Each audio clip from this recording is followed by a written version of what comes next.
Although the Norwegian metropolis of Oslo is a modern city, it continues to be inspired by the lively spirit of its past traders, fighting men, and seafarers. The unique capital city of the Vikings is full of both culture and sport, including a royal castle, various museums, ancient churches, and world-famous sporting events. This city that is located in the Oslo Fjord Valley has 900 years of history.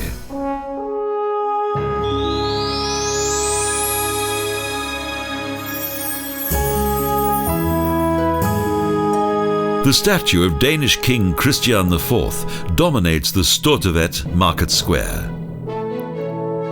At the southern end of the square is the Domkirke that was consecrated in 1697.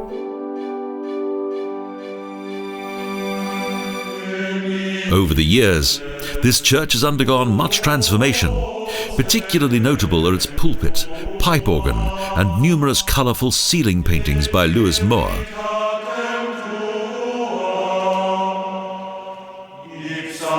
The colourful glass windows were created in 1916 by Emanuel Vigeland, brother of the famous artist Gustav.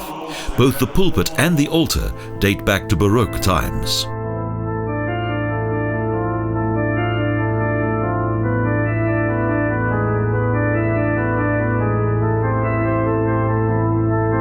Also on display is a fairly recent sculpture by Arrigo Minervi. It features Jesus and his disciples at the Last Supper. The harbour is close to the city centre. The city nestles on old, rounded hills.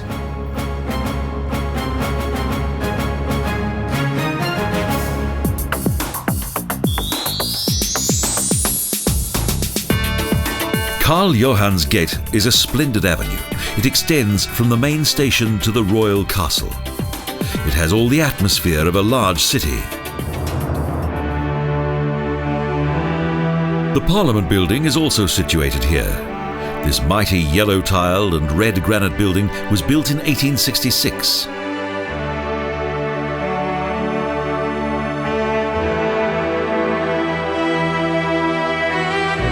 Unlike other cities, there are no security barriers here, and the public sit on the grass outside the building just to watch the world go by.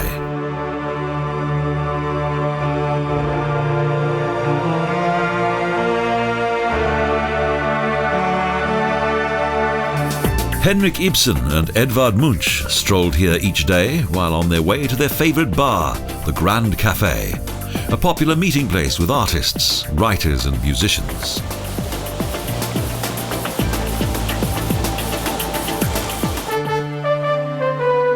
The National Theatre is also located in Karl Johans Gate and is close to the castle.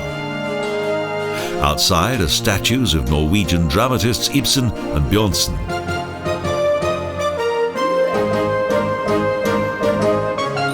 The classical building dates back to the 19th century, and part of its interior is of Art Nouveau design. And there's a bandstand nearby.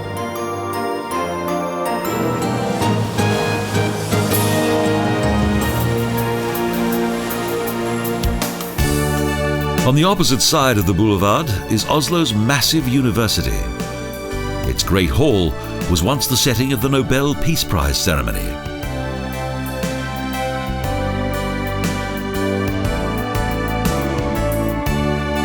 Today, around 20,000 students frequent the new buildings of the Blinden. The original building that dates back to 1811 has been well preserved. Inside the juristic faculty, those who come here can still enjoy various remarkable wall paintings by Edvard Munch.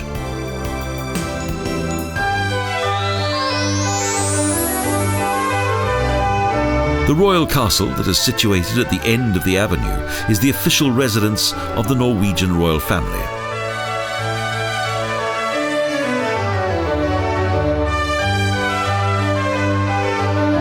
King Karl Johan had the castle built, although he never actually resided in it. The castle was built in classical style. Since 1849, it's been the winter residence of the Norwegian royal family. In summer, they reside in various of their homes. The royal guards outside the castle demonstrate the pride of the Norwegian monarchy. The city's tumultuous times as first a Danish, then later as a Swedish colony, have now been relegated to the history books. The time when the Danish-Norwegian king Christian ruled the country from Christiansland are now long gone. It took many years until Oslo was able to have its own monarchy. The changing of the guards takes place each day at a fixed time.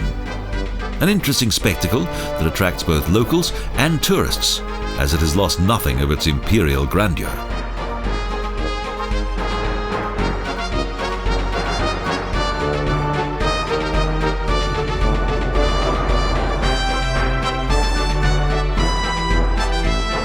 The castle is not open to the public, unlike the large and well laid out park that surrounds it.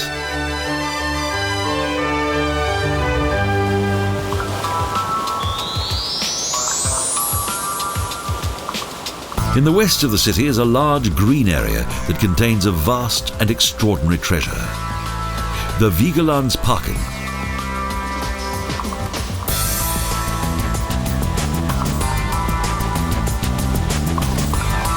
In the 1920s, the sculptor Adolf Gustav Vigeland was given the use of this building. He exhibited 200 stone figures here.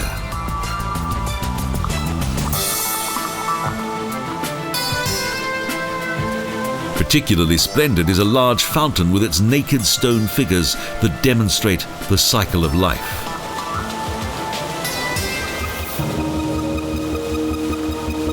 The center of the sculptor's park is an elevated terrace that contains a group of figures. At its center stands a 17-meter-high monolith, the Pillar of Life.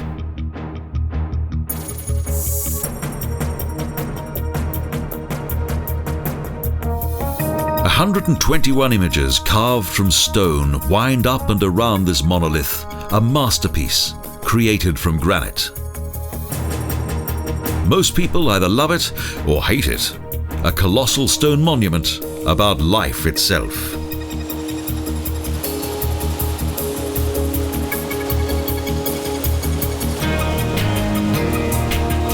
Vigeland died in 1943, before the park was completed.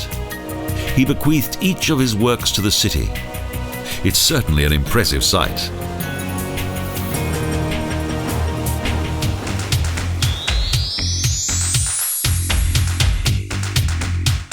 Oslo is also the winter capital of Scandinavia, especially so since the Olympic Winter Games of 1952, the first to be held after the Second World War.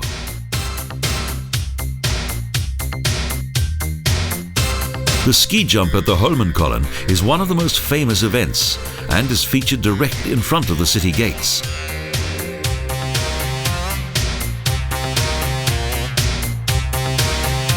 The ski jump is not only used for sport.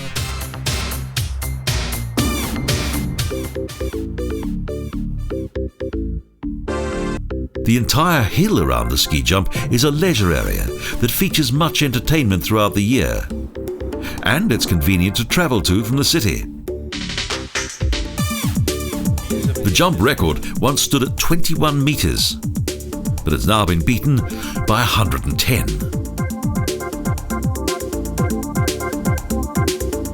A 62-meter-high tower provides a fascinating view from the ski jump. Here, visitors can experience a little of the feeling that the ski jumpers, who include King Olaf, may have prior to their jump.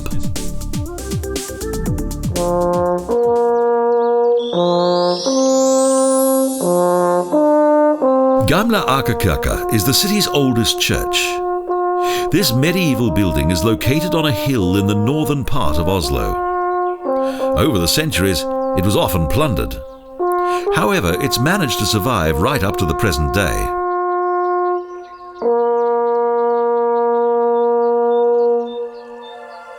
The rough stone walls and columns within generate the ambience of medieval times.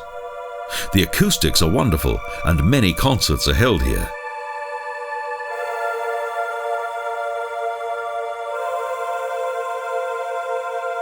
The Baroque bishop's throne and baptism font date back to 1715. The bell tower was added later in 1861 by Schirmer and Hanno.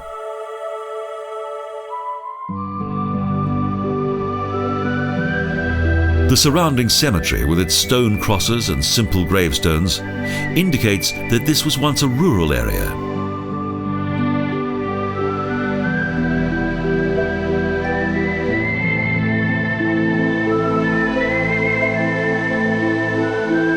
During the Second World War, the sarcophagus of Queen Maud was hidden within this church by the Nazis.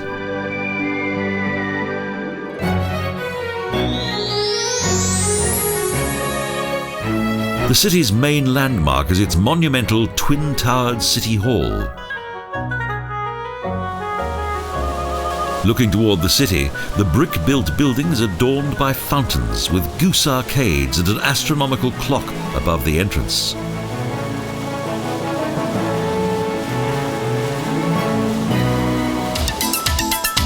A combination of national romantic, classical and pure functionality. A place of contrast. The interior contains works by great Norwegian artists such as Henrik Sorensen's and his work People, Work and Fiesta.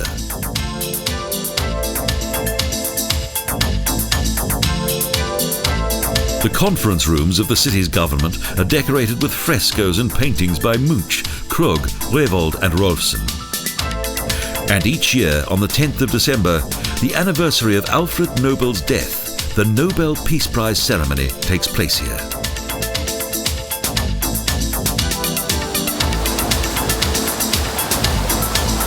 Completely lacking in taste, or a superb achievement of the age in which we live.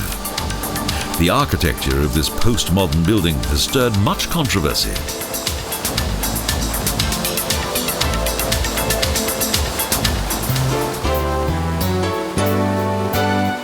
Oslo is a harbour town. It's a city on the sea but lies well sheltered at the end of a fjord. In the 9th century, it was much appreciated by the Vikings. Ferryboats and yachts lie at anchor in the city's harbour. There are 40 islands in this region, each one of which is easily accessible.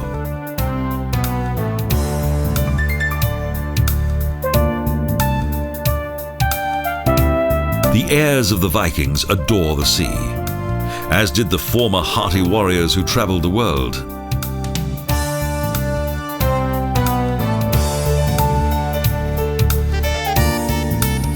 Later, a number of German Hanseatic traders settled here and prospered by developing trade internationally.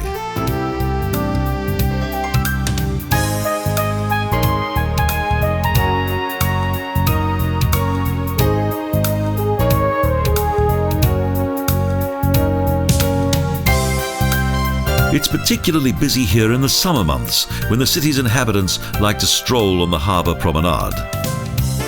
It's easy to forget that this is a northern city.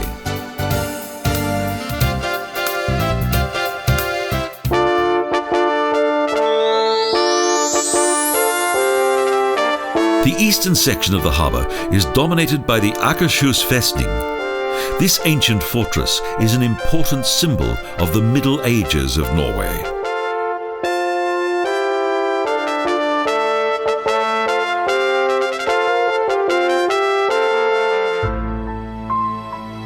King Haakon V transformed an old fortress on the Akershus Peninsula into his own personal residence. In 1300, he moved here from Trondheim.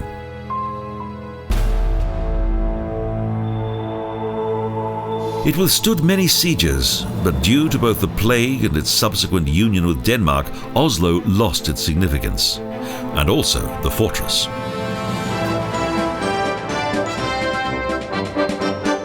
When in 1624 a devastating fire destroyed it, Christian of Denmark had the city rebuilt and named it Christiania.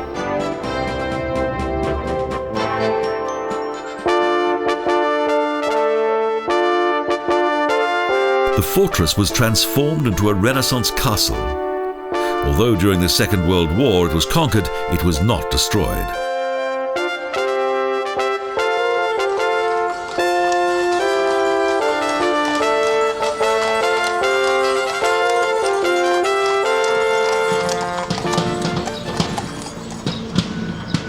army of those times is on display. Soldiers wearing yellow trousers, blue jackets and black boots, marching with their bayonets.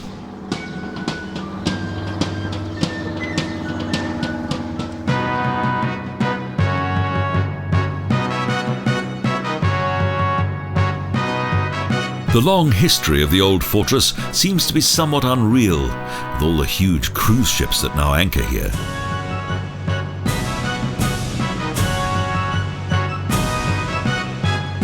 Yet military performances still take place.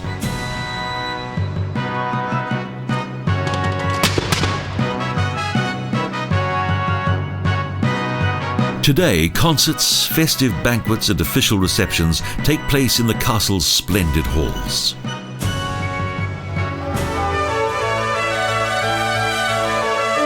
Services are held in the church, and the chapel contains various royal tombs. The magnificent living and banqueting rooms are open to the public, and they have all the atmosphere of bygone times.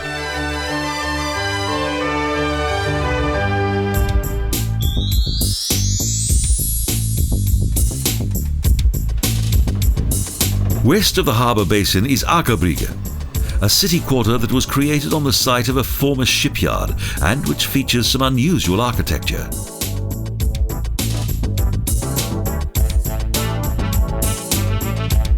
Glass, metal and red brick dominates as in the style of London's Docklands. The area's many restaurants, bars and shops are extremely popular.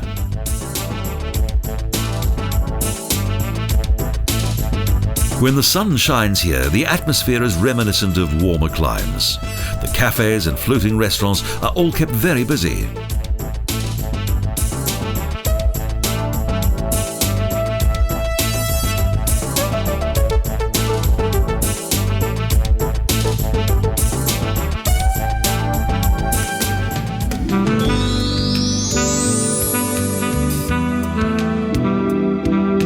A boat trip on the fjord is a good way to take in Oslo's sights. It provides a different perspective on the local landscape.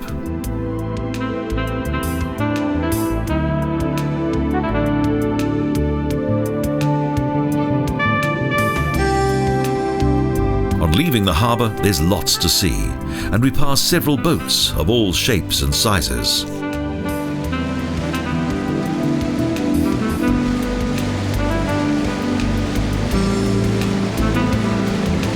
Past small chapels that were constructed in the water and tiny colourful boathouses, as well as numerous islands.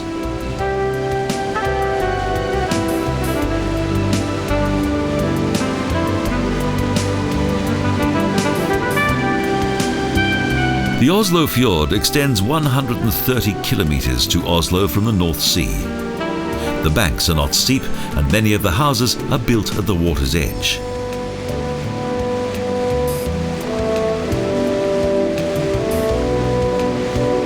The melting of the glaciers of the last ice age created this fjord. This has always been one of Norway's most densely populated areas.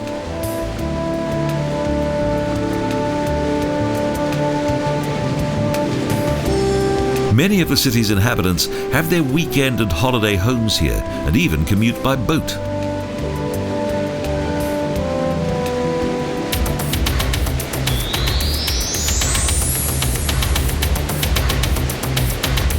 The harbour in front of the City Hall is the starting point for the many boats that bring summer tourists to the Bygdoy Peninsula that is often referred to as Museum Land.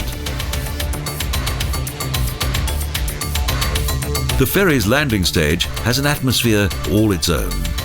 The ships, Gjør and Amundsen, are reminders of the exploration of the Northwest Passage. An entire house was built around the Fram. Fridtjof Nansen had this 35-metre-long polar ship constructed for his expedition to the North Pole, an adventure that began in 1893.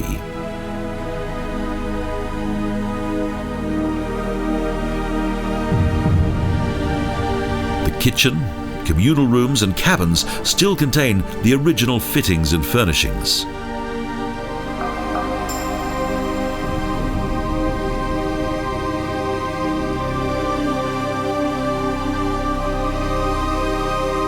Nansen allowed the Fram to freeze in the Arctic ice.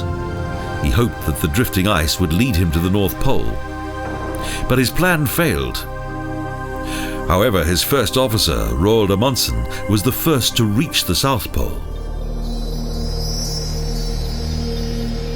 The Norsk Sjøfartsmuseum features the long history of Norwegian navigation.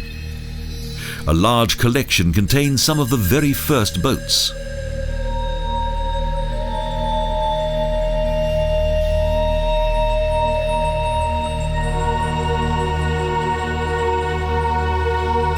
Various figureheads are exhibited here, and it's no surprise that most of them are female. Seafarers have always chosen to be protected by goddesses.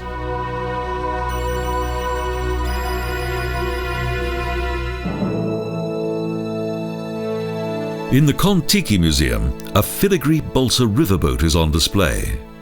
Thor Heyerdahl sailed it across the Pacific for 101 days. It was the Kon-Tiki, from Peru to Polynesia. And he used the papyrus boat Ra to show that the ancient Egyptians travelled to the New World. However, Heyerdahl's theories proved to be wrong.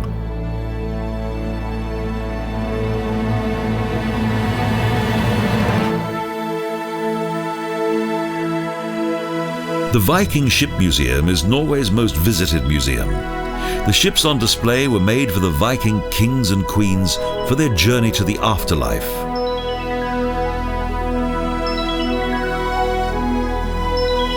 But the precious goods stored in their hulls were plundered by grave robbers.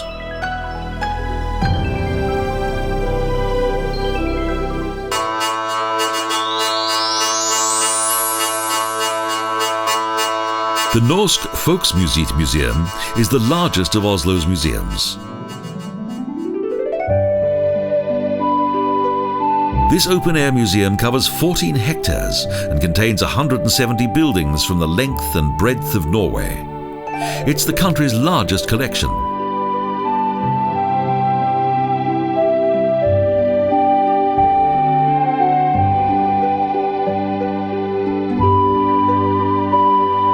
The museum was built in 1902. Its most valuable exhibit is an ancient church from the village of Gull. It's a wooden building that the newly Christianized Vikings decorated with dragon heads.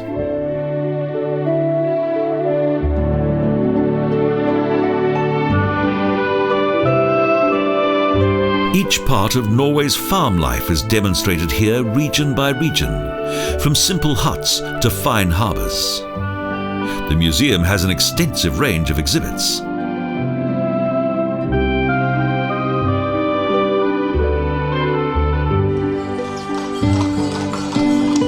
A trip by horse and carriage is like travelling through 800 years of history. It covers the daily life of the Vikings right up to the present day.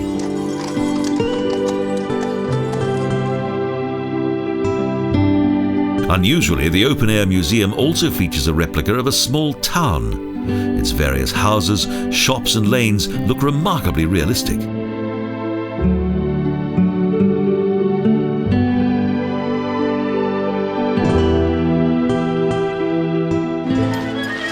Several dance groups in traditional costume provide entertainment in the museum. They show that the Norwegians know how to celebrate.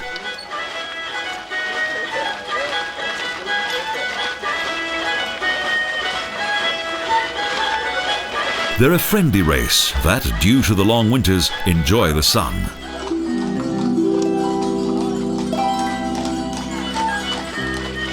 When the inhabitants of Oslo are asked of what they are most proud, the word peace is often mentioned. From the peaceful breakup with Sweden to peaceful daily diplomacy. This city is a royal residence and the cultural capital of Europe. Oslo is the oldest of Scandinavia's capital cities and the greenest metropolis on the European continent. A place of joie de vivre, independence and a colourful past.